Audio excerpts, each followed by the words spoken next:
बिस्मिल्लाहिर्रहमानिर्रहीम। अस्सलाम वालेकुम। कैसे हैं आप सब लोग? उम्मीद है खैरियत से होंगे। आज मैं एक नई रेसिपी लेकर आई हूँ आलू सूजी स्नैक्स की, जो कि बहुत क्रिस्पी और क्रंची होते हैं। इसको हम बहुत आसानी से घर पर बना सकते हैं। शाम की चाय के साथ पेश कर सकते हैं, बच्चों को स्कूल लंच बॉक्स में भी दे सकते हैं। तो चलें शुरू करते हैं। सबसे पहले 1 टेबल स्पून ऑयल डालेंगे इसमें। जैसे ही ऑयल गर्म होगा आधा चम्मच ज़ीरा डालेंगे। ज़ीरा चटकने लगेगा, फ्राई होने लगेगा तो आधा चम्मच राई डालेंगे। ये दोनों चीज़ें चटकने लगेंगी तो उनको अच्छी तरह हम ज़रा थोड़ा सा भूनेंगे इसको। जैसे ही ज़ीरा और राई भुनेगी उसके बाद हम 1 चम्मच सफ़ेद तिल डालेंगे। अगर सफ़ेद तिल आपके पास ना हो तो बेशक आप इसे स्किप कर सकते हैं, लेकिन इसका जायका बहुत अच्छा आता है इसके अंदर। इसको थोड़ी देर भूनेंगे अच्छी तरह से हम इसको। ज़ीरा और राई फ्राई हो जाए तो हम इसमें मेजरमेंट करके 2 कप पानी डालेंगे। ये 1 कप, ये 2 कप। घर के किसी भी कप से आप चीज़ें नाप के डाल सकते हैं अच्छी तरीके से। अब इसको हम पकने रखेंगे और जैसे ही पानी में जब बॉयल आने लगेगा तो हम इसमें और मसाले डालेंगे। अब इसमें हम हस्बे ज़ायका नमक डालेंगे, आधा चम्मच काली मिर्च का पाउडर, 1 छोटा चम्मच कुटी हुई लाल मिर्च। अब इन तीनों चीज़ों को डालने के बाद इस पानी को अच्छी तरह बॉयल आने देंगे, बॉयल आने तक पकाएंगे।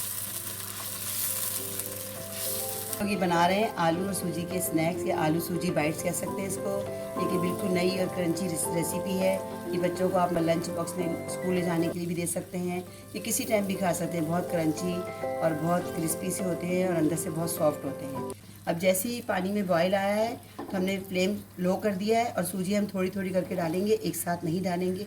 अगर हमने एक साथ सूजी डाली तो इसमें गुठलियाँ बन जाएंगी। जिस तरह मैं एक हाथ से सूजी डाल रही हूँ और एक हाथ से मिक्स करती जा रही हूँ, इसी तरह आपको भी इस तरह डालते जाना है, उसको मिक्स करते जाना है।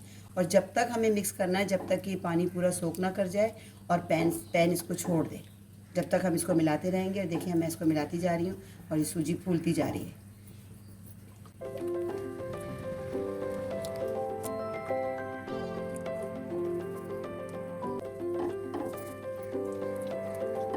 अब देखिए इसने पानी सारा सोख कर लिया है। अब आहिस्ता आहिस्ता पैन छोड़ना शुरू कर रही है। जब तक ये पूरा तरीके से पैन नहीं छोड़ देगी सूजी, जब तक हमें एक डो की शक्ल तैयार नहीं कर लेगी, जब तक इसमें हम चम्मच चलाते रहेंगे। अभी देखें आप बिल्कुल डो की तरह बनती गई है और पैन को इसने पूरे को छोड़ दिया है और पूरी डो की शक्ल में तैयार हो गई है। अब हम इसका चूल्हा बंद करके इसको 10 मिनट के लिए ढक के रेस्ट करने के लिए रख देंगे, इसको अच्छी तरह मिक्स करके। इसके बाद कढ़ाई में से डो को हमने एक पैन में शिफ्ट कर लिया है और डो को मुकम्मल ठंडा नहीं करेंगे, इतना गर्म रखेंगे जितना हमारे हाथों को टच कर सके। 2 अदद उबले हुए आलू क्रश करके इसमें डालेंगे हम। थोड़ा सा कटा हुआ हरा धनिया डालेंगे इसमें हम। थोड़ा सा नमक डालेंगे इसमें। 2 चम्मच चावल का आटा डालेंगे। अगर चावल का आटा ना हो तो थोड़ा सा बेसन या मैदा भी आप डाल सकते हैं। अब इन सब चीज़ों को डालकर इसको अच्छी तरह मिक्स करेंगे ताकि सब चीज़ें इसके अंदर अच्छी तरह मिक्स हो जाए।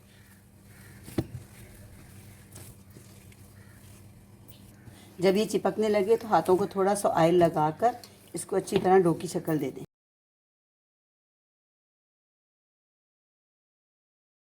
अब हम उस डो में से एक पेड़ा लेंगे छोटा सा और उसकी हम जिस तरह भी चाहें शेप बना सकते हैं। मैं एक छोटी सी बाइट की शक्ल दे रही हूँ, आप उसको देखें जो लंबा सा रोल बना के। अब इसको हम आराम से इतने साइज़ में ये कट कर लेंगे इस तरह से।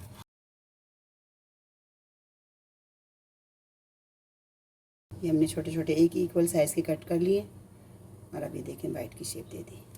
बाकी सब इसी तरह बना लें तमाम डो के। इसे आप स्टोर भी कर सकते हैं, कोई भी एयर टाइट प्लास्टिक का डब्बा लें, जितने आपने अभी बनाने हैं बना लें और बाकी आप स्टोर कर लें। इसे आप 15 दिन या महीने तक स्टोर कर सकते हैं। जैसे हम बाकी फ्रोज़न आइटम फ्रीज़ करते हैं, जब आपका दिल चाहे फ्रीज़र से निकालें और फ्राई करें, चाय के साथ पेश करें। तेल को हमने पहले से ही कढ़ाई में डाल के गर्म करने के लिए रख दिया था। तेल को हम अच्छा सा गर्म करेंगे, ना बहुत ज़्यादा तेज़ गर्म ना बहुत ज़्यादा ठंडा। अब हम इसे फ्राई करने के लिए डालेंगे। फ्राई करने का तरीका ये है कि अब पहले हम इसके अंदर डालेंगे इसको और सारे इकट्ठे डालने के बाद फिर हम कढ़ाई में डालेंगे और इसको हमें फ़ौरन हिलाएंगे नहीं, 1 मिनट के बाद हम इसे टर्न करेंगे। अब 1 मिनट के बाद हम इसे चम्मच से इसे पलट देंगे ताकि दूसरी तरफ से भी अच्छा तरह पक जाए। जैसे जैसे ये पक रहे हैं ये पॉप्स की तरह फूलते जा रहे हैं और बहुत क्रिस्पी और क्रंची से बन रहे हैं।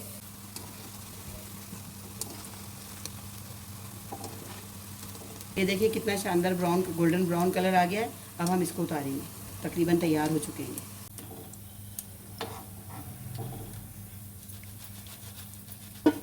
लीजिए, क्रिस्पी और क्रंची आलू सूजी स्नैक्स तैयार हैं। एक बार इसकी आवाज़ सुनें, कितने क्रंची हैं और अंदर से कितने सॉफ्ट हैं। एक बार ज़रूर ट्राई कीजिएगा। बच्चों को भी लंच बॉक्स में लाजमी दें और बच्चे आपसे बार बार फरमाइश करेंगे कि हमें यही बना के दें। मिलते हैं नेक्स्ट वीडियो में नई रेसिपी के साथ। अल्लाह हाफिज़।